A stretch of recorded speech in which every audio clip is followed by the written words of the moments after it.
Solving rational equations. Here I have an example of a rational equation, and our goal is to find a value for x that would make this equation true. And we know by definition that a rational function is the ratio of two polynomials. And we know how to solve polynomials. So what is the difference between solving a rational equation and solving the traditional polynomial? Well, there isn't much. Outside of the clear visual difference, we're just going to make some initial moves to manipulate the structure of these equations and ultimately lead us to a place that is very familiar to us. And once we do reach our conclusions, there is one additional consideration that must be made, but we will cover that when we get there. So when we solve a rational equation, the first thing I would look to do is clear out these denominators. And I would want to do that in the most efficient way possible. So you may initially think, well, how about we clear the first one, and then the second one, and then the third one in this case. But we could clear them all at once. And the way we do that is by identifying the least common multiple amongst the denominators within the equation. So look at your denominators, and we're going to ask ourselves, what is the least common multiple among those terms? To identify a least common multiple, we want to look at their factorizations. So the last two, x and x plus 3, are linear expressions, and there's no GCF to be removed, so they are fully factored. The first one is a quadratic, and it does have a GCF, so we could remove that x, and that's what's left over. So once we have those three terms in their factored form, we can see that the LCM would be x times x plus 3. Now, once we've gotten that piece of information, we are then going to multiply both sides of the equation by that LCM, which ultimately means you are going to multiply every single term in the equation by the LCM because of the potential for distribution. So like on the left side, you see two terms. So if I'm going to multiply the whole side, I have to multiply both sides. So skipping a step, we're just going to say we're going to multiply every single term by the LCM. And I'm going to leave some space so that I can show it in a different color.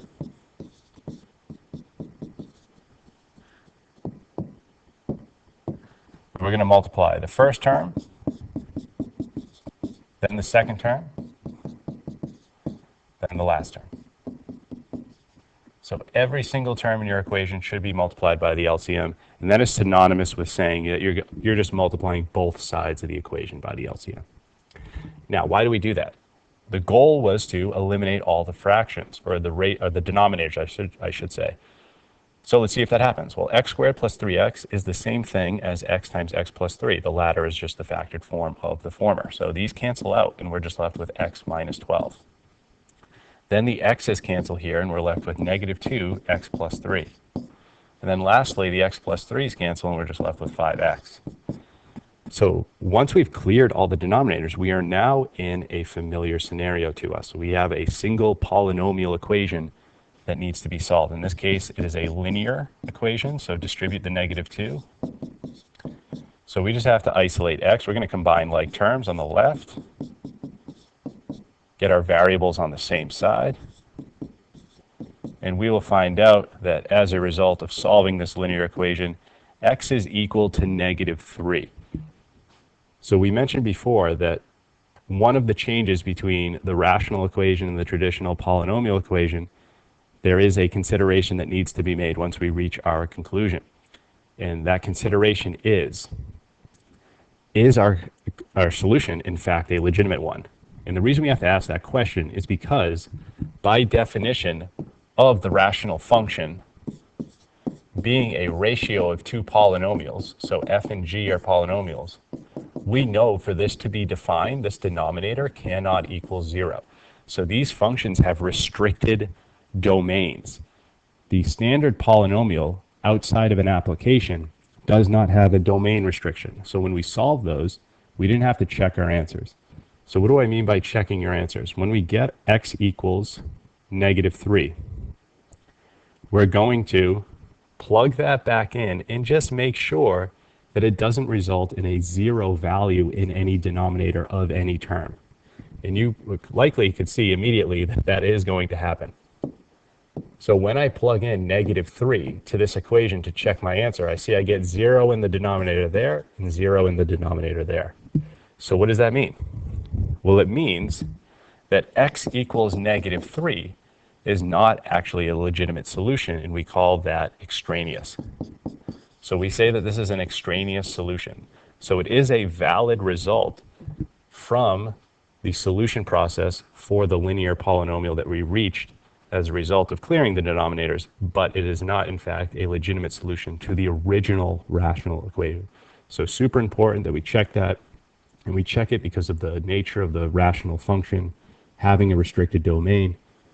So if our solutions are extraneous, what does that mean? Well, we don't have a solution, okay? Now, there could be more than one solution, as we'll see in examples further later in the video. But if all of the solutions you check end up being extraneous, well, then the original equation does not have a solution. So before we move on to this next example, let's just make sure we understand the solution process. It is going to be first clear the denominators, and that happens by identifying least common multiple and then multiplying all terms by that least common multiple within the equation. Then we will reach a polynomial in which we have to solve. Once we solve the polynomial, make sure you check your answers for potential illegitimate solutions or extraneous solutions. So now, onto this problem. All denominators are already factored for us, and nothing is shared amongst all three, so the LCM is this.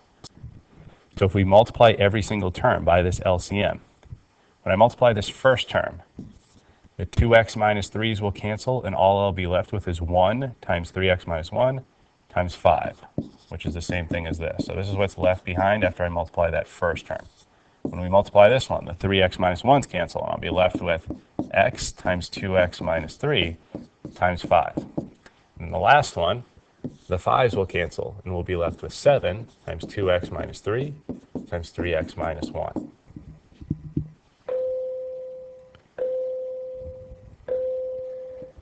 It looks like we're going to have a quadratic, but let's just distribute all of these terms. So expand all this out. We're going to get 15x minus 5 plus.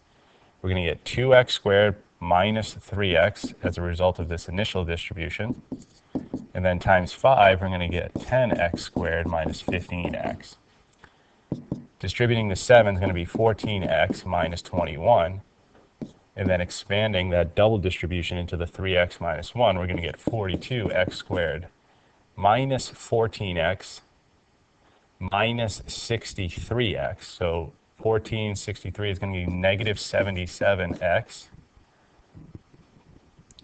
plus 21. To solve a quadratic, if I have a linear term in my quadratic, we must move all terms to the same side of the equation. If there was no linear term that existed, then we could just solve directly for x using square roots. These 15's cancel over here, so we're going to move the 10x squared over and the 5 over. So we're going to get 0 equals 32x squared minus 77x plus 26. Now solving this quadratic, there's no GCF to remove to simplify this solution process. And it may be factorable, but dealing with those big numbers doesn't seem like something that would be a fun process. So let's just use quadratic formula. So our A value, 32, B is negative 77, and C is 26. So our solution should be negative b, so it's going to be positive 77, plus or minus b squared minus 4ac over 2a. Now we're going to use a calculator to compute what's under that square root.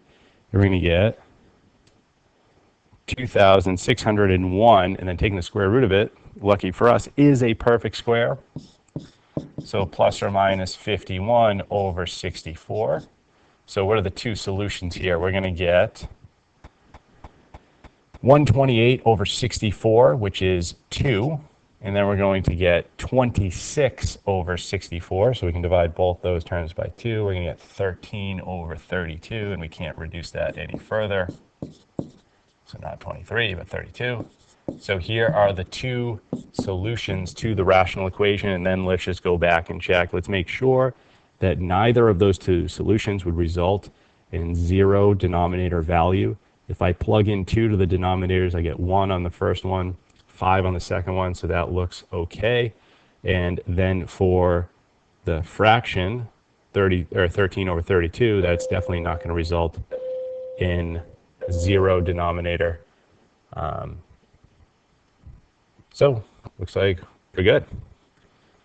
So my math was sound on that quadratic, so I do feel comfortable with these being the solutions, and checking those neither result in undefined expressions, so neither are extraneous, and they are your two solutions. Now we're going to do one more example, which looks a little bit like a mess, but I want to bring this up because it provides an additional consideration at the beginning that can make our life easier.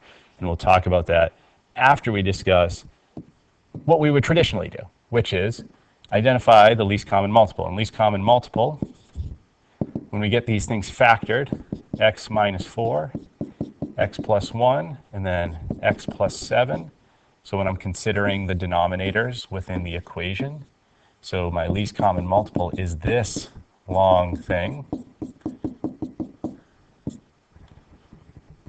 And we know that we have to multiply all terms by that. So when I multiply the first one, I'm going to be left with 3x squared minus 12x times x plus 7. And then when I multiply the second term, and when I say second term, I'm talking about this one here, we're going to get 2x minus 3, and then it's going to be x minus 4x plus 1. And then when we multiply the last one, there's nothing to cancel, so we have the whole LCM here. Now this is a long equation, a lot of multiplication to be done, which that is a correct and legitimate way to approach this problem. But again, the reason why I'm bringing up this problem is to show you that there are potential shortcuts in the beginning if we look for them. And that shortcut is, can you simplify the individual terms prior to identifying LCM? If that is the case, then you should do it. It'll make your life easier. So that wasn't the case for either of the previous examples, but on this example, you'll notice if we factor out a 3x from the top, x minus 4 was one of the factors of the denominator. So these would cancel, and all we're left with is this. And here's the resulting equation. And we'll notice that the LCM is much easier to deal with. Our least common multiple is just x plus 1, x plus 7. So by looking to simplify individual expressions within the equation as another initial consideration is worthwhile, because it will make the process much easier and much more simplified. So when we multiply that first term, we know the x plus 1's cancel. When we multiply the second term, the x plus 7's cancel. And then we multiply the last one, we have the LCM. Now let's do an expansion.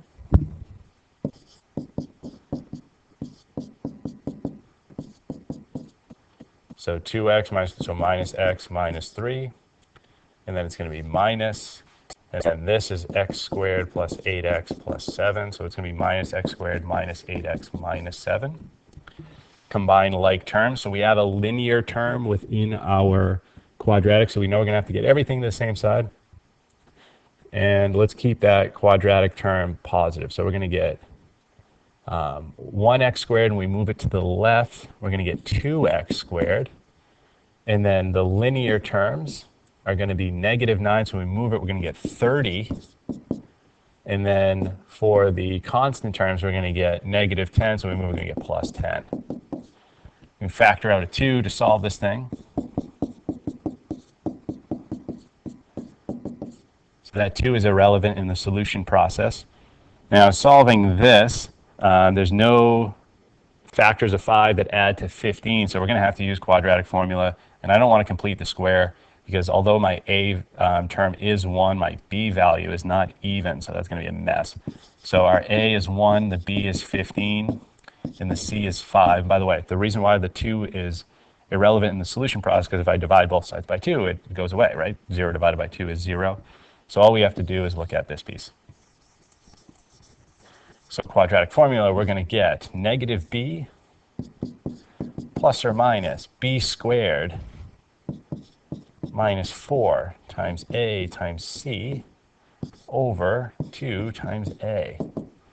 So we're going to get negative 15, and then, so 15 squared is 225 minus 20, so it's going to be plus or minus square root of 205 over 2. And then when it comes to simplifying square root of 205, that would be